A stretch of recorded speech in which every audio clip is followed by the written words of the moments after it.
Welcome to Inside Sponsorship, the show that provides sponsorship professionals with advice, insights and news so they can maximise their commercial programs and achieve best practice.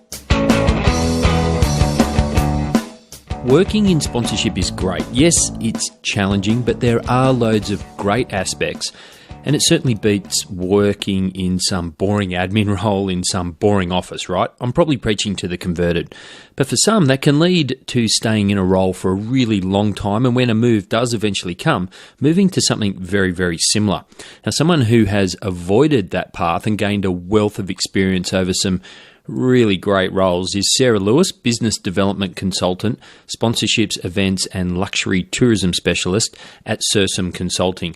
Now, Sarah joins us in the show later on, and the stories and experiences she shares are really insightful for both rights holders and brands, and there is lots of chat about activations and some of the challenges along the way, including her being a graffiti artist. Welcome to episode 53 of Inside Sponsorship. I'm your host, Daniel Oyston. It's February 2018 already, and it really does feel like the year is moving very fast, or maybe it just moves faster the older I get.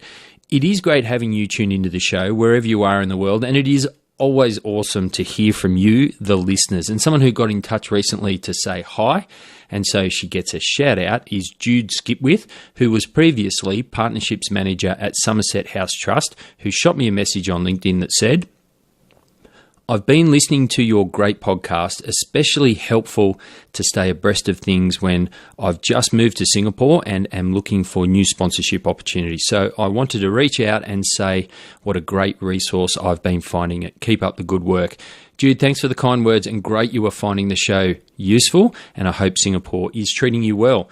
Now, as I mentioned at the top of the show, working in sponsorship has some great perks that come about through your network, and one of those is being invited to corporate hospitality at events. And for brands, this can be an important benefit of your sponsorship, and despite what your friends and family think, isn't actually all about heading to events and getting great seats, food and drink. So for rights holders, that's why it needs to be executed well. And Sam Irvine, SponServe GM of Product, after recently attending some corporate hospitality, has reflected on what makes great corporate hospitality and distilled it into a recipe for rights holders to follow. Here's the chef. You have been to your fair share of corporate hospitality events. What do you reckon your favourite food is when you go into corporate hospitality? What do you look forward to most? It's tough. I mean, you're making it sound like I'm a brown noser and I'm at these things all the time. I reckon. Let the record reflect that is in fact the case. All right, I've been quite lucky. I went to a fair few things in my previous role, but SponServe has been very fruitful in that aspect. I think for me, it's not so much about the food at all, really. And it's funny, I reckon it's a place where you don't eat much at all. You're going to say pie. You've got to have a pie. I love the party pies. I love the party pies. I like something different. And a good example, there's a couple of Brumbies games we went to last year. They did a build your own hot dog. And that, for me, it was so basic, but it worked really well until they ran out. It's always an issue. So, but you've been to the Australian Open and you were lucky enough to enjoy some corporate hospitality while you were there? I'll tell you what, the last 2 years, I've been so lucky to be able to host some fantastic people at a fantastic event, and all of the pieces fell together on both occasions, actually. So for me, happening 2 years in a row at a completely different day, different time, whole different group of people both times, and for it to be absolutely top-notch doesn't sound like a coincidence. It sounds like some really good stuff that either Tennis are doing, Melbourne Park are doing, or a combination of all the above. And you've spent some time reflecting on your experiences recently at the Australian Open, hosting some of our clients and enjoying the hospitality and the event as a whole. Are you much of a cook? I would say yes. I'm not sure if my wife agrees, but I mean, I do the majority of the cooking, but maybe the kids don't agree so much. I would say I'm not too bad. I very rarely follow a recipe at all. It's normally just a pinch, a dash. Well, and ironic that you don't follow a recipe, but you've framed this blog in sitting back and thinking about some of those key things that go into a recipe of good corporate hospitality that you can probably repeat like any good recipe, but maybe with a little bit of leeway about whether you put a dash or a pinch in here and there. And so you've reflected on your experiences at the Australian Open, put it into a recipe that hopefully the listeners can look at, massage and apply to their own situations, right? Really good examples there, you're right, of being able to massage and put in your different portions perhaps. But I think it was really hard for me not to feel a little bit of post-Australian Open blues anyway this year. You're a big tennis fan. I am too, right? And the men's final was pretty fantastic. The women's final was actually better, I think. But it was every year I go down there, it changes so much in a positive way, the different things they do. And I challenge anyone to speak to an attendee at the tennis that didn't have a fantastic day and that didn't sit back in awe of all the cool things they're doing commercially, food, entertainment, bringing the kids in, everything like that. And so for me to be able to sit down and go, I'd love to know what were the positives about this event or my experiences in particular, then how do you apply that? Because I think I talked to you about it a number of times about how hard it can be to give away tickets to these types of things when they shouldn't be. Yeah. And I'll talk a little bit more about that. But so for me, as you say, a recipe. So I guess I'm not sitting here trying to teach people to suck eggs or even explain some of the basics. For me, it was sitting down and going, what are the core things that I enjoyed that really, for me, aren't that hard to achieve? And if you apply them sort of in your own measurements, then hopefully you get some success like we did. So speaking of measurements, what's the first thing that's in this recipe? 1 whole cup of planning. Right. Now, it sounds a bit basic, right? Just plan ahead, no duh. But you and I talked a bit about this earlier too, around wouldn't it be great to know how many people are going to come before you start inviting? Or wouldn't it be great to have a group of attendees or invitees already set up and agreed before you went and bought a box, or before you went and agreed to take that as part of contra, whatever it might be? Now, we can't always do that. Hindsight's 20/20, but really being able to have a list of key invitees and the reasoning behind why you might want them to come. It doesn't have to be written down, but in your head, is it new business? Are they current clients? Are you trying to help service your own staff and give back a little bit of reward in that space? What are the reasons you're inviting those individuals? Plan ahead, because there's always going to be last minute fails, or there's always, even on the day, which happened to us. A little shout out to one of our clients. She knows who she is. And what's going to really happen is if you've got a good list of backups, or if you've got some people that are able to come at short notice, then it's really going to help impact upon a really good day. And what about communicating with the guests about the other guests that are coming? Is that a good idea? Definitely. We talked about this around conferences, but I think it's even more important around hospitality when you're in a smaller room with a smaller group of people. If you walk in knowing who's going to be there or who might potentially be there, what organisations are they from, you yourself can do a little bit of research. Helps me remember their names. Write it down in your hand until you get a sweaty palm. So then what you're able to do as well, right, is work out, all right, what are you personally trying to achieve? If you're not the host, if you're an attendee, what are you trying to achieve out of today? Is it just a day at the tennis, or are you actually going to have some good conversations with some people, exchange some business cards, and really do a little bit of networking? It's not always what the day's about, but you're right, being able to communicate who's there or who's possibly going to be there, and also communicating the best way to attend. Do you take personal public transport? Where do you pick your tickets up from? Make sure they've got your phone number if there's any problems, those type of things. Great point, because what I was going to add on to here, so I won't deduct 2 points, I'll just deduct 1 point, because in your blog you haven't mentioned this, but I only just thought of it then, is we go to a lot of corporate hospitality events, but it's all just done on a phone call or a text or an email. Hey, do you want to come to this corporate hospitality event?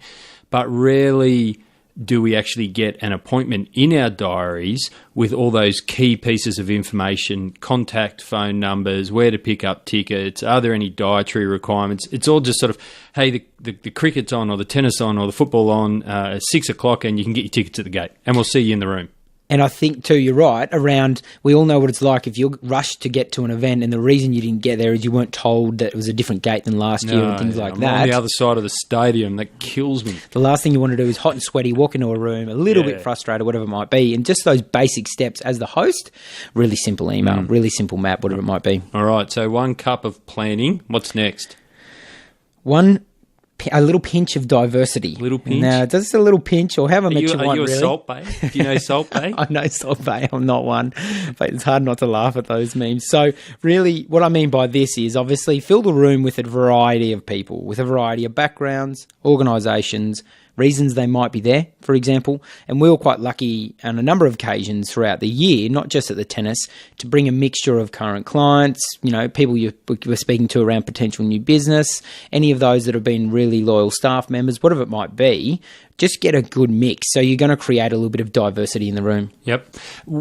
We've had a cup, a dash. Oh, sorry, a pinch. What's next? The next is a tablespoon of exclusivity. Oh. Now, the reason this is only a tablespoon, I guess it's a really hard thing to come up with either at short notice or without having some extra money to spend there as well. And what I mean by this is making it a little bit more money can't buy than hospitality. In this space, it might be just a brief tour of behind the scenes, or it might be a gift that you've personally made for your guests coming along. Just something to make them go, oh, hang on, next time I get an invite from Jason, it might be a little bit different. It might not just be sitting in a box and talking sport or talking business, etc., right? It might be something really cool and different. And particularly for, where we live here in Canberra, there's the stadium that's shared by two of the main football codes, Rugby Union and Rugby League. The corporate hospitality is very much the same. And we know that, when we tell our partners and our friends that we're going to the corporate hospitality at the football or the cricket or whatever it might be, the tennis, they all think it's a fantastic, feed up, silver service, watch the game in peace type situation. You probably watch about 25% of the game. So the differentiator isn't necessarily the entertainment that's on the field or on the court. It's in the box. And if you are sharing a venue or you are in maybe a saturated market where there's lots of people offering corporate hospitality to maybe a smaller population, you really do need to think about some of those exclusivity items or exclusive items that you can put out that make people think that's different and I want to go to that. It's not just another meal and a few drinks, right? Goodness. A good example, and these are obviously limited, right? So I was lucky enough to sit on the court at an NBL game up in Brisbane. A big thank you to our clients at Brisbane Bullets there, but being able to, that sort of event, that sort of experience is second to none. And I constantly am speaking with either clients or colleagues that attended with us that bring that up all the time about how cool it was, how wicked that was. Yeah. That's money can't buy. That's a special sort of setup. And that's exclusivity. Did you get on the court? We did at the end, right? It was awful. How many shots did you take? I took about 20 and I hit one. I hit one. Yeah. Wow. And they do say white men can't jump. Apparently they can't shoot either. Can't shoot at all. So really, for me, be a little bit creative. It doesn't have to be, it could be just inviting up, getting the access to a player to come up to say a few words. Things like that don't cost you anything extra perhaps. So. Yeah, great idea, that exclusivity. Okay, what's next on our recipe? I'm making a mess here in the kitchen. Stuff is everywhere. So 1 teaspoon of like-mindedness. Now, similar to the diversity there as well, we obviously want some people within the room with similarities. We obviously want some objectives or some outcomes from the day for ourselves and our, the clients that might be coming with us, our invitees. So really making sure that if there are any areas of common interest, that you're introducing those so that you're making introductions to those in the room and you're being the person that's helping them connect. Because it can be quite awkward when you go to some corporate hospitality and you might know somebody from around town but haven't really spoken to them before or been introduced, and it really is the host's job to make sure that you're introducing people. It only takes 30 seconds, then you can duck off and leave those people to talk. I think that's quite often overlooked, but a really important thing that makes people feel welcome and part of the group. Because if other people in that room know each other and they sort of form little groups and talk, it's hard to just sidle up. Almost, yeah. And I think just like all the parties in my high school years. To be a really good host, all it takes is a little bit of an understanding of why and how and who you should introduce just briefly. You don't have to be holding their hands all night. Very good. And the fifth and last ingredient? Well, I think for me, this is the hardest to find and the most difficult to portion control as well, but can have the biggest impact upon the feeling of a hospitality or any type of sort of event you might attend, and that's a dash of charisma. What's that mean? As I was sitting Does that come in liquid form or powder form? Like, where do I find that? What aisle is it in at the supermarket? It's a paste. It's a paste that you can turn into a liquid or solidify. So what I mean by this really is everyone's there first and foremost to have fun, right? Yes. That's the reason why there's either a sporting event or whether it's a music event. It's entertainment. Exactly. Yep. And you're not necessarily, you first and foremost haven't accepted yes to come because you want some business outcomes or because you want to be seen in the same room. Might be because you want to do a wicked Instagram photo, who knows? But really you're there to enjoy that level of entertainment. And as the host and as an attendee, I guess you should be doing your little bit to make sure that you're contributing in a positive way to that. And that, for me, is just as simple as bringing some positive energy. If you're the host, if you're the one connecting people, if you've got a smile on your face, you're actually there to help them and have a good time as well. But you're also just a slight little value add, just having a little bit of an understanding of behind the scenes or a fun fact, things like that. You don't have to be the comedian. You don't have to be the guy stealing the show or the girl stealing the show. But really just adding a little bit of energy in a positive manner, I think, is key. I was lucky enough to go to some corporate hospitality in New Zealand around about this time last year. Chiefs versus maybe the Blues. Hi to our great clients there, the Chiefs in New Zealand. They had lots of different hospitality. So I basically volunteered to work experience for the night. They were like putting me on the door and helping move the chairs, and it was great just to spend time with their team behind the scenes, just seeing how they do things well, how they do things differently. One thing they did really well is they had a couple of big rooms, but they invited, and I might get this wrong, the 3-man pursuit team, indoor cycling for New Zealand, who just missed out on gold by the width of a hair at the recent World Champs, at the time. And they just took those guys through the different rooms, introduced them to the crowd. They told a few stories. They had the same questions because the people in the room didn't know that, those questions were being recycled. But the room was fascinated by that group of people. And then they opened the floor to questions. One quite mature lady said, how big are your legs? And he told her, and she said, can you show me? In true New Zealand fashion, irreverent. The guy dropped his strides, and the lady came up and put a hand on her quads, and the whole room was cheering. And now that's a story that people will tell for ages, and that is that dash of charisma that the MC allowed to happen, right? And so don't be scared to invite people from outside your sport or your event to add value, particularly if they've got a local, what's the word I'm looking for? Flavour or influence. Or, yeah. So get them along, get them through the room. They want to promote themselves. It's not in conflict with your football team, so it's all good. Okay, so we've got a pinch of diversity, a tablespoon of exclusivity, a teaspoon of like-mindedness, a dash of charisma, and a cup of planning. That was the first one. What other advice have you got for people in the kitchen here? Just get cooking, enjoy it, make the most of it. Really, I guess, do it for the right reasons. And I guess that's where, we get hit up a lot of the time, or I do, to potentially buy a box or to buy some conference tickets and things like that. Being smart with why you're taking on this expense or you're taking on this responsibility, because a lot of the time what we thought might be the hottest ticket in town on that day becomes so hard to give away, and you end up pleading with people to attend with you, and you've absolutely lost the whole reason behind why you had taken up this hospitality or those invitations in the first place. So very good. And if you'd like to read that full recipe, download it for free. From Sam's cookbook of sponsorship. That's another content piece you're going to work on over the year. Just head along to SponServe.net, head to the blog section, and you can read all about it. Thanks for joining us. Thanks, Daniel. Someone who has avoided staying in a sponsorship role for too long and as a result has gained a wide range of experiences is Sarah Lewis, business development consultant, sponsorship, events and luxury tourism specialist at Sursum Consulting. Sarah has worked on some edgy events including Mudtopia, a New Zealand event based around celebrating and enjoying mud. She's also worked on the biggest event on the planet, the Olympics. She's also worked in one of the busiest airports in the world, London Heathrow, which welcomes around 70 million passengers a year, one of which is a regular, Mark Thompson, our MD. He loves that arrival hall. But Sarah's also worked on smaller community-focused events, and all of that comes together to give her a wealth of experience and a very rounded view of the sponsorship industry. So I invited Sarah on the show to share that with you. Here's Sarah. Sarah Lewis, welcome to the show. Thank you. Thank you for having me.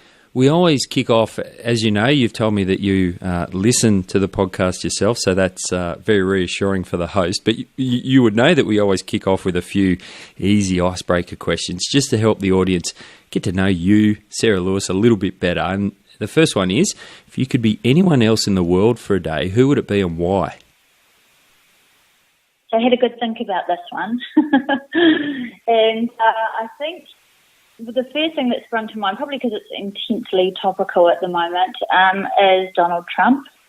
And I think the ambition of wanting to be Donald J. Trump for the day is about righting some wrongs, making some intelligent and sensible policy changes, and then cutting off his hair and ending the day resigning as president. You weren't wrong when you said you'd put some thought into that. That is I did wonder where that was going with. I'm going to be Donald J. Trump. I was like, well, this is going to be interesting. So, but I can I can see that it keeps you up at night, and you've got a plan in place. So well done, Sarah. Second icebreaker question is, what was your first ever job? So officially, my first ever job where I got a pay slip was at Newwood Supermarket. I earned $3.89 an hour, which just sounds ludicrous, but you used to get double time on weekends and after hours, which was pretty much the only time I worked. And then I went on to a very illustrious career as a birthday party hostess at McDonald's. So I did basically the standard Kiwi teenage job collection before university. Very good. And so you've obviously progressed on from those roles. And let's set the scene for the listeners a little bit. Can you provide a bit of a rundown of your roles and experiences leading up to your current one? Sure. So I recently turned 40, and it made me kind of think back and realise I've now been in professional life for over 20 years, which is a bit scary. My first job, I was very lucky actually. My first job came about after an internship that I did as part of my degree, and became a full-time job. So I went to work for what were the DB Bidder Warriors at that time, as a sponsorship and promotions coordinator. And it was a pretty unstable environment at that point of time because I went through a change of ownership. So I left there and went into a job at TVNZ, which is New Zealand's state broadcaster, as an analyst, and sort of worked my way around that place for about 4 years in various sponsorship roles, working across everything from the America's Cup to the Sydney Olympics and working with broadcast partners. So that was my first foray into some real, heavy negotiation around sponsorship. And after a few years there, I went into APN, which was the Herald, and it's now called NZME. And the same sort of thing. So I was there for a few years working in trade marketing and then as the sponsorship and events manager. So I got to work on some cool projects there. I launched Canvas magazine, the Herald on Sunday, and got to work across the Lions tour, which was pretty epic. And it's quite cool because I actually look back now and some of the sponsorships that started during my tenure in that role, such as the sponsorship of the Summer Carnival with Ellerslie Racecourse, the Warriors Partnership and the Vodafone Music Awards. Those partnerships still continue to this day, so that's going back nearly 15 years. It's quite nice to see some of that work still going. And I guess the common strand of those three roles was a guy called Rob Billington, who was my boss and became my mentor. I still think he's one of the smartest men in sponsorship. He now is based in Perth, and he taught me pretty much everything I knew. And I wasn't stalking him, but I did follow him around those three roles. But he's a very smart man. And then I moved on to a role in telecom, which is now Spark, and that was as the national events manager. So I went into pure events there for a while. It was pretty fun. The days of cell phone launches and some decent budgets. And then went through the classic telecom redundancy special that many people go through, and took a year off to travel. So I went travelling around the world, and I guess I intended to stay in Europe for a short time and ended up there for over 5 years. And it ended up being actually probably the true highlight of my career, to be honest. I got a job with BAA, so at the time I started there, they owned Heathrow, Gatwick and Stansted Airport, and my first role was actually managing all of the experiential and ambient advertising for the airports, along with that, the relationship with HSBC around the jetty partnerships, which is now a global deal. And that was really, really interesting, just because, managing over 400 air bridges and the brand representation on the interior and the exterior involved a whole new world for me around quality control and reporting, and it put a lot of discipline. I guess, when you go into roles in the UK and you've been a bit of a generalist, they really focus you into specialist roles over there. So it was very a good learning curve, but after a year and a half, it got quite boring. So I was lucky enough to be seconded into a role which ended up being quite life-changing for me. So I ended up being seconded to head up the VIP, General Aviation and Diplomatic Services for Heathrow. And as part of that, went into a product development and management role for a VIP service. So I got to work on developing the product. So I worked with top chefs and interior decorators and developed 16 beautiful lounges throughout Heathrow, and got to work with some amazing luxury brands and product placement and partnership deals.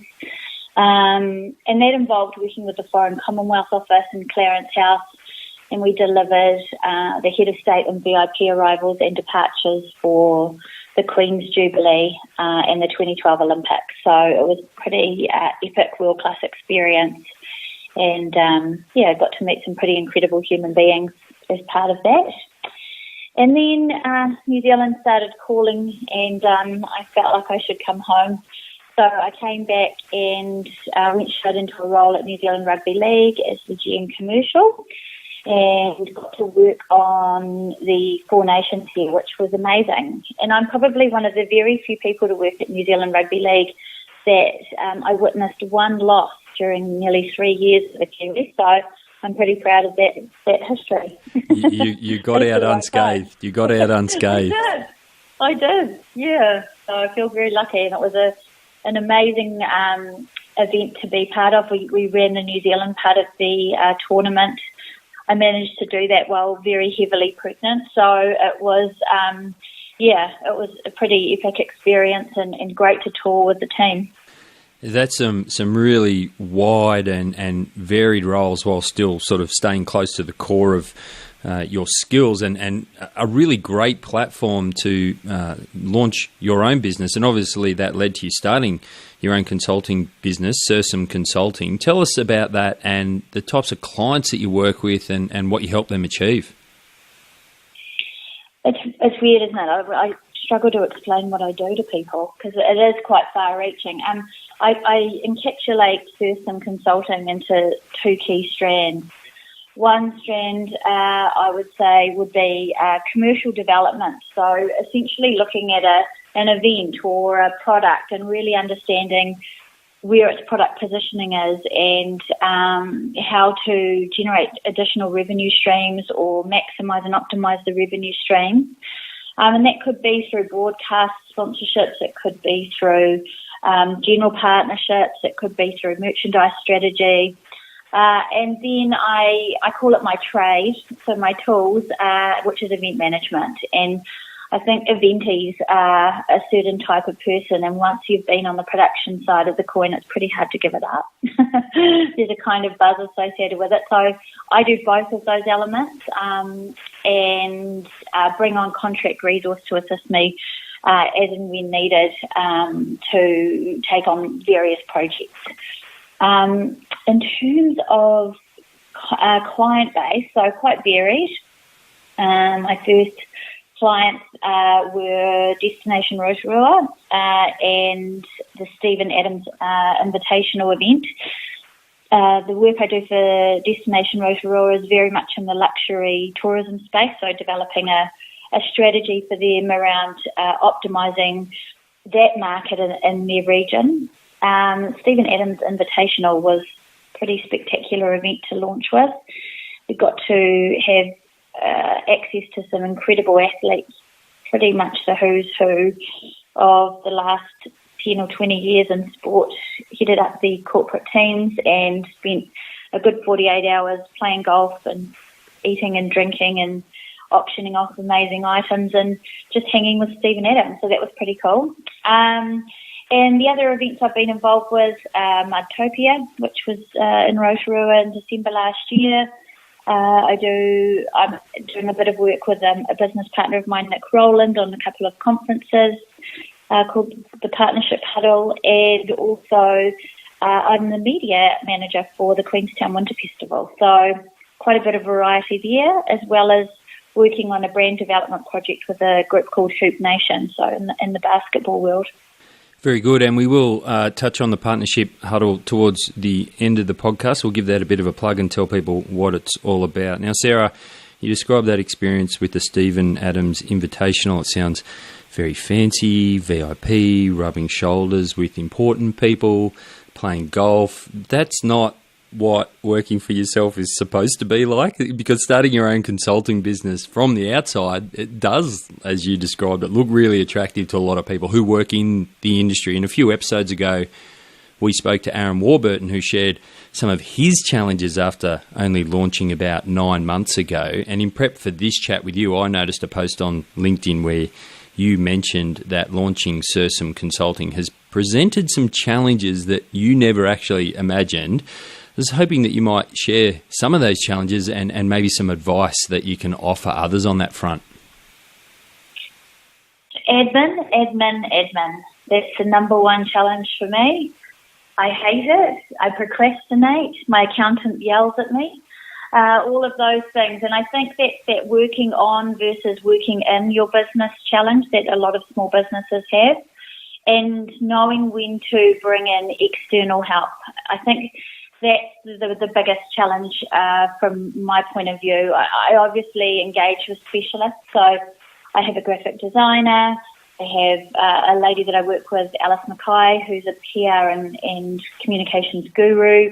So I do bring in different people. It's knowing when to bring the people in and what resource you need for a particular project, which you often don't always know at the point of quotation. So that was the other thing. So actually understanding the value or the cost of your time, because it's not as simple as an hourly rate based on what you might have been earning in a salaried position, because you have to account for all of the other time and costs that come in. So it's just that basic business management thing, which I think is very, it hits a lot of people at that point of typically the 12-month mark, when they realise that the growth that's happened has expanded beyond the capability of one individual. So I'm sort of at that point now where I'm looking at, the administration side of things and how I can bring someone in.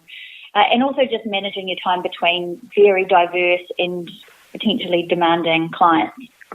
You have to be very disciplined and clear in your communication and managing expectations around how much time you're dedicating to what. Otherwise, you could end up working 24 hours a day. I've had one or two businesses start just like yours, and to start with one or two people, and I can definitely relate to some of those challenges, and it's good advice that you've provided. Sarah, in your first year, you travelled to Seoul for the Incheon IFEA conference. How did that come about in your first year? So very early on in starting Sursum, I was approached to change from being on the advisory board for the Mudtopia project to actually taking on the role of festival director, looking after the commercial side. So I was a co-director. There was a logistics and production director, and we worked very closely with a gentleman called Professor Yong, who was instrumental in the design and delivery of the Boryong Mud Festival in South Korea, and very well-respected event professional in Korea.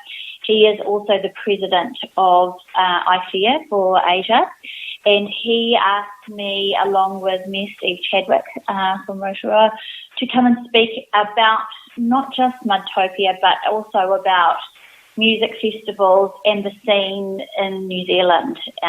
So I spoke to the conference specifically about what is unique about New Zealand events and how do we approach them potentially differently to other markets in the world, and continued on as part of that visit as the official delegation to do the review of Mudtopia.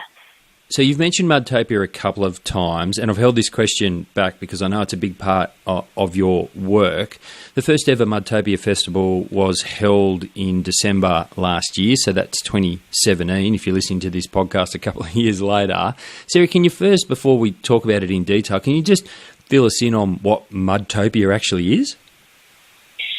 Yeah, so it's I say it's a unique concept. It's been in existence in Korea for 20 years in a different sort of guise.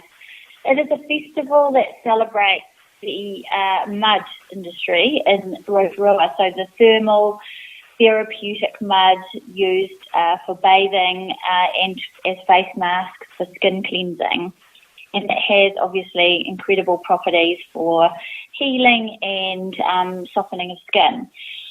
And many years ago, a gentleman at Rotorua Council named Jason Cameron came up with the idea of creating a festival that was a celebration of all of that and combining it with a promotion of the local spa and wellness industry, but also turning it into a bit of a party, so adding music into the mix. And so the last December event was the first event of its kind anywhere outside of Korea. It was a very challenging event to work on because it was the first year event. It was funded by New Zealand's Major Events Fund, so a huge amount of stakeholder engagement required at government level. It was also funded by the Rotorua Lakes Council, so again working with local government. And the funders and stakeholders had fairly high expectations in terms of visitation in year one and also in partnership revenue. And I think we delivered remarkably well in terms of attendance and evolved the concept into three propositions: party, pamper and play. And the key component of the Mud Festival in Boryong is gigantic inflatables where people wrestle in the mud. Think that TV show Wipeout. So think of that. Yeah, where they're you can do the gauntlet, or you can go down a massive slide, or you can just wrestle in the mud. There were several bespoke inflatables designed especially for these activities. So it sort of had something for everyone. Now, considering it's a pretty, it's a very unusual event, what sort of challenges are presented in sourcing sponsors and partners on that front? The biggest challenge is you don't have the asset base to communicate what you're trying to achieve. So there's no photos, there's no video. We used a bit from Boryong, but our festival was quite different to theirs in lots of ways, just because Kiwi culture is quite different to Korean culture. So when you're trying to sell a vision to a sponsor and it's not even clear in your own head, it can be incredibly challenging. And that was the feedback that came through with a lot of the partners that were spoken to, and we worked with a sponsorship agency partner to help us, was really interested, sounds incredibly intriguing, can't wait to see some photos and some video and come and talk to us next year. So that was incredibly difficult. We were very fortunate that we had three very supportive partners that took a risk. And we worked really closely with them to make sure that we delivered sponsorship benefits that were relevant, integrated, value add, and also spoke to the brand and communicating the messages that they were trying to get across it. And I believe we achieved that for the three major sponsors. So you've worked on some pretty edgy community events like that, and communities are governed by politicians who, I don't want to sound disrespectful, but quite often have, grey hair and grey suits, and they're not necessarily known for pushing the envelope. They play a fairly straight bat, play it fairly safe. How do you overcome the reservations of conservative elected members to proceed with something edgy like that? So I was lucky before Mudtopia that I had been working at Tauranga City Council for a year and had some experience in this space, because you quite rightly point out it's not like the corporate world. and it is incredibly challenging because the elected members, at the end of the day, have to listen to the voices of a diverse range of individuals in their city or their area. And they could have very different agendas or reasons to love or hate what you're trying to achieve. And it involves a huge amount of lobbying prior to any presenting in a public forum. You have to have a very clear understanding of what you're trying to achieve and how you're going to achieve it and what it's going to cost. You have to remember that every penny you spend is scrutinised by a very critical media that really just love nothing more than picking holes in policy and decision-making by elected members. And I think that was something really new for me. I'd worked at Heathrow, the Herald and TVNZ, so I was pretty used to media beat-ups. But on a local level, the local media, there's not a huge amount to report, so anything that happens in council chambers certainly gets reported heavily, and that was the case with Mutopia and the Paradox Street Art Festival that I worked on in Tauranga. I think the key is understanding how it fits in with the theme for the city and where it will take them in terms of their strategic vision and aligning very clearly with those elements. And yes, transparency and just being really, really clear, having those conversations, as I say, before anything gets voted upon or publicly acknowledged. And also reminding elected members that while it's fantastic that we're to provide strategic advice and guidance to the operational delivery staff at a council, they shouldn't be involved in day-to-day operations. I bet you that's fun wording that nicely. Yeah. So governments don't normally host events with a revenue-generating focus, but you've worked on one or two. Can you explain what that was? Yeah, so the Paradox Street Art Festival was working with the people that have the biggest Banksy collection in the Southern Hemisphere. Pretty cool, easy group of people. And we could have just commandeered the art gallery and hung some incredible artwork, but we decided to change it and do something a little bit different. And that involved some investment. A lot of councils have a major events fund these days. That seems to be a standard funding model. And whilst, we required some funding for that from that pool of money, we also required investment to make the event as big as we wanted it to be. So, and exactly the same with Mutopia, really. So it was a challenging thing to do outside of the main centres in New Zealand because it had never been done before. And quite rightly, as you say, people kind of tend to look at council-run events and think, well, hang on a minute, surely they just should be funded and we shouldn't be chasing the commercial dollar.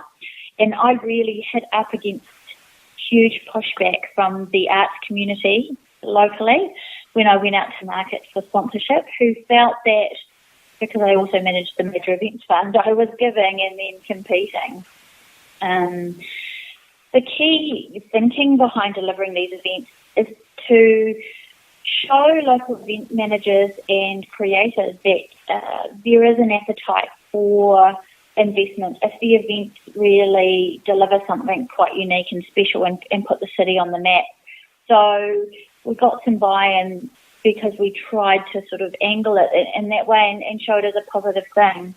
Paradox ended up being probably one of the most highly visited arts events outside of the main city centres in New Zealand. Over 50,000 people visited Tauranga Art Gallery in 10 weeks, which was what the usual visitation for 12 months.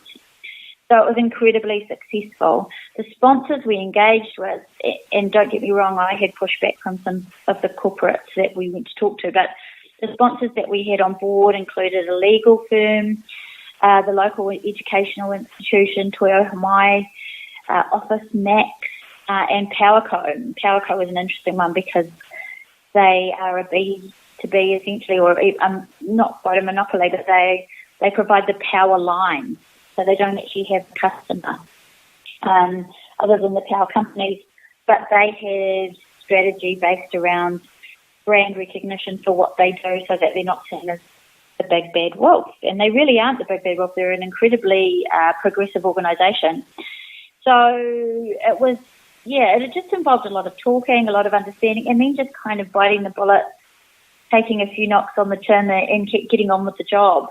And that's essentially what we had to do for both Mudtopia and Paradox. And I think the proof is in the smiles on the faces of the people that enjoyed an incredible experience. And I'm really proud to say that is the case with both of those events. And the smiles and the incredible experiences that you deliver, particularly for a young event like Mudtopia, where you've only had one instance of it, certainly starts to build a platform. But there's going to be reviews. People are going to sit back and say, has this met our expectations? Did it deliver what we wanted it to deliver? So I've got a tough question for you, because in my research I saw that there were some news articles following Mudtopia that revealed that the event actually ran at a loss and that a lot of tickets were actually given away. Now, the listeners particularly, we all know that sometimes events like this need time to grow, and it's an investment over time, and it needs a chance to solidify it as an important event in the calendar. But losses and free tickets do make, as you mentioned before, good stories for journalists, maybe in small markets where there might not be a lot to report on. And local politicians were quoted in those stories as well. How do you manage all of that when you're talking to either existing sponsors who are on multi-year deals, or even when you're going out and negotiating new sponsors? How do you manage what we all know is maybe not necessarily an important point because the event takes time to grow, but on the surface doesn't look great? Yeah, it's stressful. At the end of the day, the sponsors are looking to achieve brand awareness or sales generation or positioning and community engagement. Profitability of an event can be neither here nor there in terms of their measurements of success. So for the sponsors we had in particular, which were AMI, Toyota Hamai and Hong Kong Airlines, we were really clear with them as the event was building up that, ticket sales weren't as anticipated for Mudtopia, but we had a really strong and solid strategy for making sure that the event itself was a fantastic experience, and that involved some promotional activity which had a huge comp strategy attached to it. And at the end of the day, we exceeded the anticipated number of attendees. And I'd say 90% or 95% of the people that went had a fantastic experience. And the other people that, didn't have a great experience, and typically are the vocal bunch, are people that really didn't kind of get it, or they had a different expectation. So it was really important in the post-analysis understanding the good, the bad and the ugly, and being really honest with our sponsors about that, because I see partnerships as two organisations working together to continuously improve and refine a concept to the point where it becomes, potentially 100% satisfaction for a participant. So it's important to be honest. It's important to be direct. It's important to be really clear that you can't control what politicians say in the media as much as you might try. And that's, again, about managing the politicians in terms of being clear and lobbying and explaining what you're trying to achieve, and how negative comments in the media can actually be quite damaging to something that potentially could have fantastic reward. So with sponsors and funders on multi-year deals, we're going through a post-analysis process now, and it's all about, we did this really, really well, we did this really, really badly, we're going to change this, this and this. Does this still align with your strategic positioning? Can we help you achieve your objectives? And if so, negotiating or renegotiating a continued partnership. You rightly pointed out at the start of that answer that sponsor success isn't necessarily linked to event profitability, and we do know that around the world there's a number of particularly privately owned sports teams, even peak organisation-owned sports teams are quite often run at a loss, but sponsors can be very successful out of that relationship. With events, are there certain objectives that you think are better or more easily achieved through event sponsorship than maybe going and sponsoring a charity or a sports team or something like that? You're right to say about the sports teams. I think in my previous role at Heathrow, I know some of my clients used to collect football teams for fun. I think the key thing about event sponsorship, and this potentially could be replicated with a team sponsorship, but very much an event sponsorship is about creating magic memories. So it's taking a moment in time where you transform people's experience from the day to day. And in this world, everyone wants measurability. They want to have a metric attached to something. They really want to understand return on investment, which is great. But one thing, and I refer back to the gentleman I mentioned earlier, Rob Billington, he really taught me about sponsorship, is nothing beats that moment when you're at an event with your friends or family and you just have that moment of elation and you have that incredible experience and it's immersive. And I remember as a child going to events and getting a goodie bag or having an interaction with a radio station or a brand, and maybe it might be something as simple and basic as a sticker or getting my face painted, or as incredibly strategic as, you know, a membership program or something like that linked to an event. And I think the key thing that an event can deliver that something like social media in isolation cannot is that transformation of emotion. And I think, you know, product placement in movies is possibly a similar thing.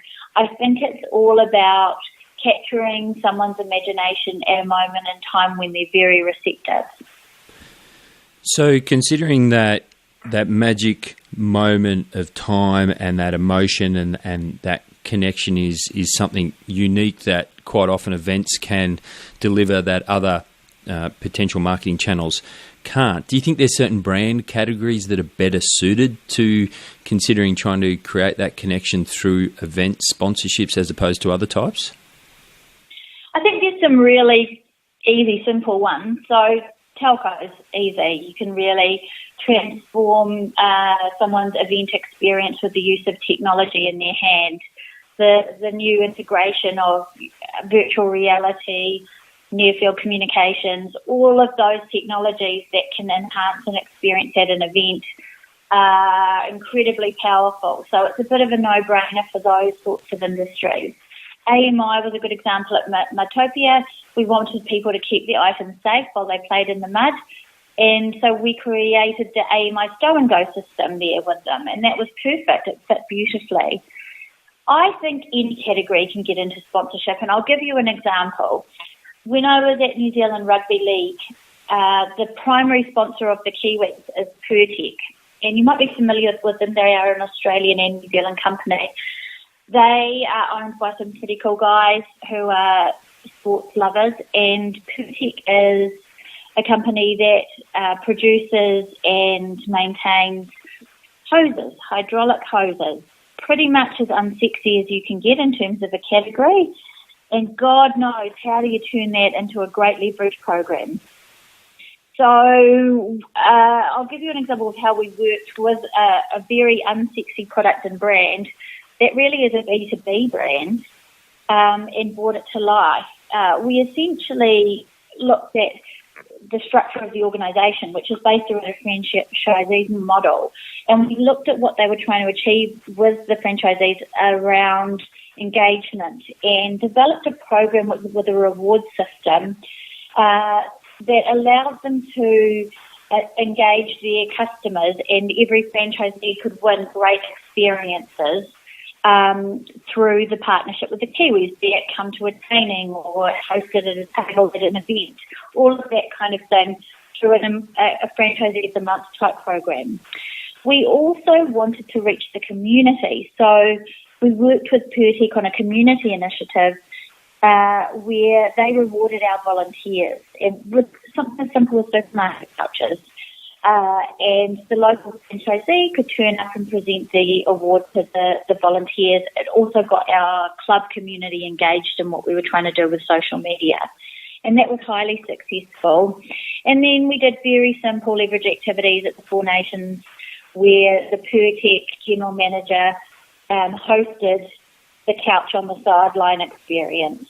So there were lots, and the local franchisee in the areas that we were in could invite their customers to the changing rooms and things like that. So we got to do some pretty cool things. So, yeah, it just goes to show you can do anything with a category if you really put your mind to it. Yeah, and on the surface, that would appear to be quite a hard sponsor to activate. As you said, pretty unsexy, hydraulics and hoses and things like that. Another one is companies that have maybe a monopoly in the market. Now, I'm not suggesting that any particular sponsor is guilty of doing this, but there are markets where sponsors have a monopoly, but they still engage in sponsorship. And often that means they aren't necessarily looking for concrete goals like lead generation or sales or building a database, but there is a danger that they almost treat it as a donation and they just engage in the sponsorship, pay their sponsorship money as a good corporate citizen, and people see their own internal staff and the bosses see the logo and they feel good about it. The danger is that they don't actually activate the sponsorship and get some sort of return out of it, which then puts it at risk of probably not renewing. How do you work with and activate partners that have monopolies so that everybody is getting something out of that relationship? So PowerCo, who sponsored the Paradox Street Art Festival, are sort of a monopoly because they own the power line. And coming up with the activation plan for that partnership was challenging. Power companies own hideous items of, horrible, ugly metal boxes all around town. And if you take a look around town at where they sit, they tend to be in fairly prominent locations, like on the sides of streets, and they take up a lot of space and they don't beautify the environment. So we worked with PowerCo on a beautification project where we brought in international street artists to paint these ugly power boxes around town and actually change people's perception of what an ugly power box can look like. So that was one way that we could activate that partnership. Another way that we activated that partnership is we had a PowerCo treasure hunt, and we painted. I got to be a bit of a graffiti artist, actually. It was cool fun. But I got to paint the Paradox Triangle and number them all around Tauranga, and people had to use Instagram to hunt all of these triangles, which were in prominent positions where our sponsors were. So on the Toyomai campus and on these PowerCo power boxes as an example, and it's the legal firm that was the partner. It brought to life, I guess, what they were and educated people a little bit about what they do. So there was an element of good corporate partnership there and citizenship and putting some money back into the community. But it's about linking it back to what they do and actually solving a problem, because essentially their power boxes are graffitied on all over town with people just tagging their names. But there's a bit of a code that exists between street artists where people won't graffiti over other people's art. There is a code of honour connected to that. So that prevented that ugly graffiti happening in their asset base around the city. Are there any other great examples or one of your favourite activations, whether it was one that you were involved in or just one that you experienced or read about? What did they do? What was the objective, and why do you think it was so well executed? I think that one of the simplest ones, it wasn't complicated at all, was AMI Sell and Go. I think it worked so well because it made sense. I think that's the key. I've done all sorts of elaborate activations where it kind of gets a bit complicated. And if the link is rational and logical, the other thing that activation did was people were queuing to put their bags into the stow and go area. It gave the AMI local staff chance to circulate with people in the queue, and they got to talk to people about their insurance requirements. So it was very, very simple, and I think it achieved their objective of brand awareness, brand preference, and extending the education process for people by having that one-to-one conversation with their local office. So I thought that was a really nice one. I love working with educational institutions and working with Te Mai. The activations that we did with them, both they were a partner of Mudpapia and Paradox Street Art Festival. We ran a community event with them for Paradox, where all parts of their student body got to get involved. So their chef students could prepare the canapes or the food. Their media students covered it from a media perspective. The art students were involved in the art side of things. And I love it when we have all of those touch points where we can actually bring a partner into the activation completely to the point that they're essentially running an event of their own. And I think that's what works really, really well. It's about that really through-the-line integration. Now, you've worked in the UK, Australia and New Zealand. Is there much of a difference in how sponsors in those different regions view their investment in sponsorship? I think Kiwis are really relaxed compared to Australia and the UK. So I think that's something that's changing, but I really noticed that when I returned. I think in the UK, people have a fairly sophisticated understanding of how to leverage a sponsorship because it's done incredibly well in, professional football, and they really understand that this is what a sponsorship looks like and how to activate it through membership and those sorts of things. I've worked quite a bit in Australia, obviously, through the NRL relationships there. I found the people that we worked with there had a very strong understanding about how to leverage their sponsorships and get the most out of their investment. And I think it's a global world. Now, there are some tiny cultural differences, I think, but at the end of the day, everyone understands through social media and the internet, has a really shared understanding about how to get the most out of their investment. You also, in your travels, worked on the 2012 Olympics. What are some of the things you learned or realised in that work that maybe aren't obvious things around sponsorship at such a large global event compared to working on smaller local events? So 2012 Olympic manuals could stop traffic. They're so huge. I actually am blown away by the level of detail. I also got to work on a UEFA Champions League final, and it was a really similar situation. So the ability to manage category exclusivity on such a minute level is mind-blowing and phenomenal. The legal contracts for those partnerships can exceed hundreds of pages. They have been burnt through previous events so many times that they've refined it to a perfect art.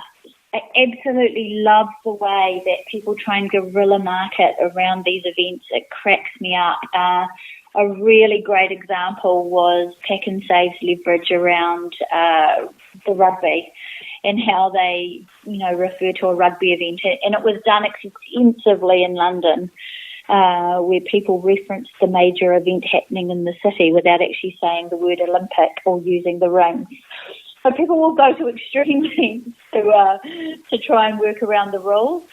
But when you're working with a group of sponsors like the Olympic sponsors, who obviously are the likes of McDonald's and Coca-Cola and Visa, they know their stuff so well and inside out, and the policing of that leverage activity is extensive. And as you can imagine, when you have a relationship with someone like a JC Decaux, in an airport space who generate millions and millions of dollars annually for the airport through the sale of advertising. Those exclusion periods for heavily invested partners, the likes of HSBC with the jetty sponsorship, we were at a point with HSBC where we were starting to have conversations about how we would have to remove all of their logos off every air bridge in London. We managed to work around that because we explained to the IOC that essentially it would take us 18 months to remove them and 18 months to replace them. So that would mean 3 years of our sponsorship deal would be eradicated by the Olympics. And so we managed to get an exception in that case. But there were other partners like MasterCard had a very large installation that was semi-permanent at Heathrow that had to be removed. The likes of Samsung, all of those brands, you're really talking a pretty major negotiation with the IOC. So it's the scale of that and the way in which it's placed. I wonder if there's any big brands in the world that watch very carefully about the announcement of the next host of an Olympic Games and might be making notes to run out and sponsor everything at the airport of the city where it's being hosted in anticipation of being able to keep signs up like HSBC did. I can tell you right now that is exactly what they do. Yeah. So, but obviously because host cities are very well, it's very well in advance. They'd have to have incredible foresight. But when it comes to like a Rugby World Cup even, there's still some consideration around that. Well, over the journey, what are some trends or changes that you're seeing from what you've experienced over your career that you're seeing now in the sponsorship space? What are some of those trends that are starting to occur? I think the biggest thing is the link to social media, and that's something I've had to play massive catch-up on. I think it's how they utilise all of the different mediums of partnership in different ways and making sure they work in harmony. The changes, I think, for me are a big movement away from traditional signage. A logo on a jersey, has a lot of value and a lot of power, but it doesn't say a lot about who you are. I'd like to see people become more creative in that space and how you actually, instead of slapping on a logo, maybe doing something a bit more creative and have had some ideas along those lines. For me, the investment in rights is diminishing for smaller events. So people, now that they've understood that the success of the sponsorship is only what you make of it in terms of your leverage plan, it's not just the list of benefits in your contract. I think that brought people to the point now where they really want to pay a lot less for the rights of sponsorship. And I think that's going to pose some really interesting challenges for events that aren't the Olympics or the Rugby World Cup that have huge television audiences. The proliferation of the way people absorb media is certainly going to have a high impact on sponsorship. If you can get away with guerrilla activation utilising social media while people are watching a sporting event on their phone or their iPad, for example, then why pay for the rights? So I think that's going to have a big impact. And we see it now with the kinds of sponsors that are popping up on jerseys and where that's originating. So if you follow the Premiership League in the UK, huge amount of brands have got foreign language logos on their jerseys. But that's because China and the Middle East are really recognising the power of influence that those teams have in their local market. So the internationalisation, if that's a word, of using teams and events to promote a brand is certainly changing.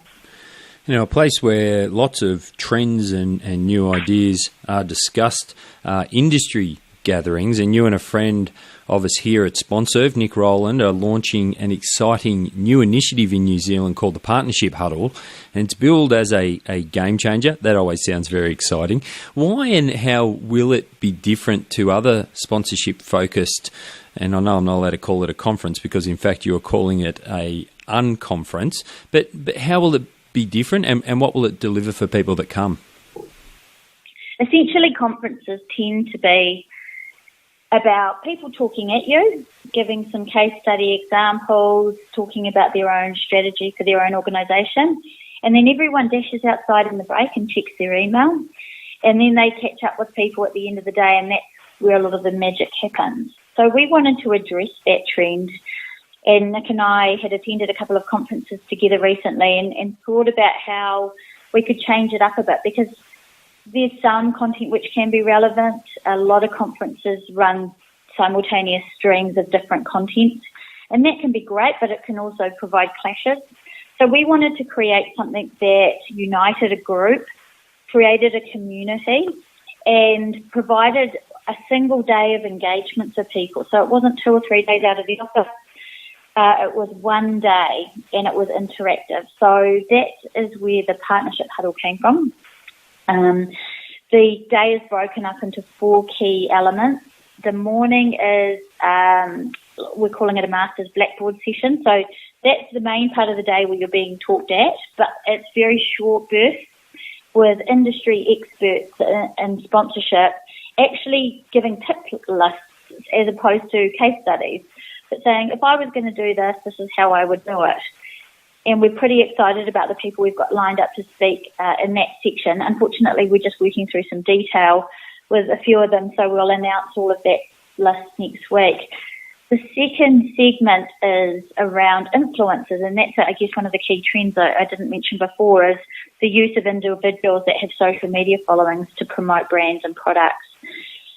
We are getting some key influencers in the room, and we're going to actually have a workshop session with them where we talk through what is working, what isn't working, because it's all a little bit experimental at the moment, and tell us your horror stories and your big successes, and opening that dialogue, because, of course, it's a direct relationship. Then we've got a really long lunch because everyone wants to check their email at lunchtime, but they also want to chat to everyone else in the room. So we have that, and then we have what we call speed flirting, where everyone in the room gets to meet everybody else, and we've got a pretty fun and unique way to make that happen. And the evening, we're running a Dragon's Den where some pretty high-profile brands, and I can announce 2 of those brands, will be represented by our dragons. One brand is Goodman Fielder, and the other brand that will be in attendance is PAB, and I think we're safe to announce that we have a car brand on board and one other large brand. And I think a lot of brands don't take the time to attend conferences these days. They tend to spend time at their industry-specific conference related to their category as opposed to the generalist ones. And we're pretty excited because we know we've secured some fantastic brands to be in the room. So it won't just be sponsorship speakers. It will actually be rights and rights holders. It will actually be the brands with the budgets. And that's what the Dragon Den is all about, providing an opportunity to refine and practice your pitch while your peers watch you and drink wine. It all sounds very exciting. I can't get over there for it, but I wish I could. A couple of things that are really important is when is it, where is it, and where can people go to find out more about the event? So it's on the 28th of March in Auckland at the Hilton Hotel. The best place to find out about it is through Event Finder. So just type in the Partnership Huddle and you can purchase tickets there. There's 2 price points, and if anyone would like a special code to get a first sponsored event discount, please contact me through LinkedIn. Very good, because we will put links to all of that information in the show notes, including how to get in contact with you. So, Sarah, if people do want to get in touch with you, find out more about the work that you do at Sursum Consulting, what can they do? How can they get in touch?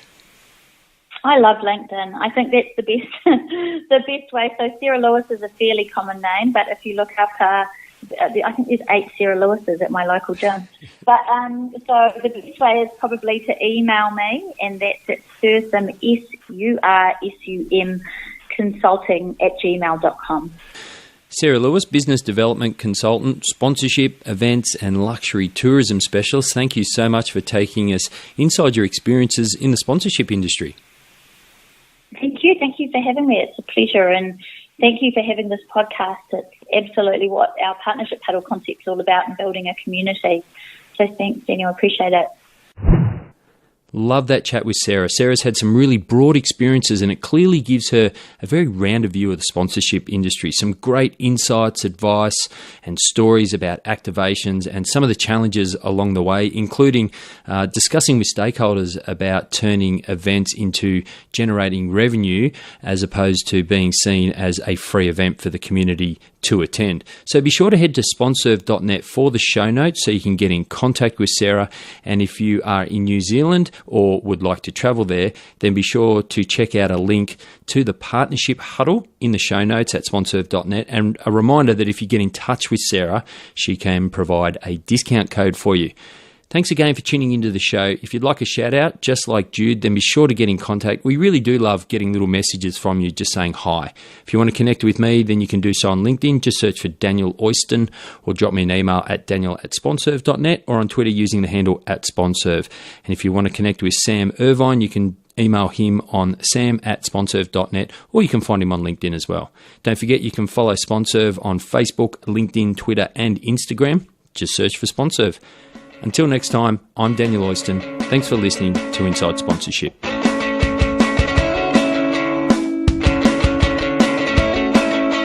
Thanks for listening to the show. For more episodes, blogs and resources, head to SponServe.net or search for SponServe on Facebook, Twitter or LinkedIn.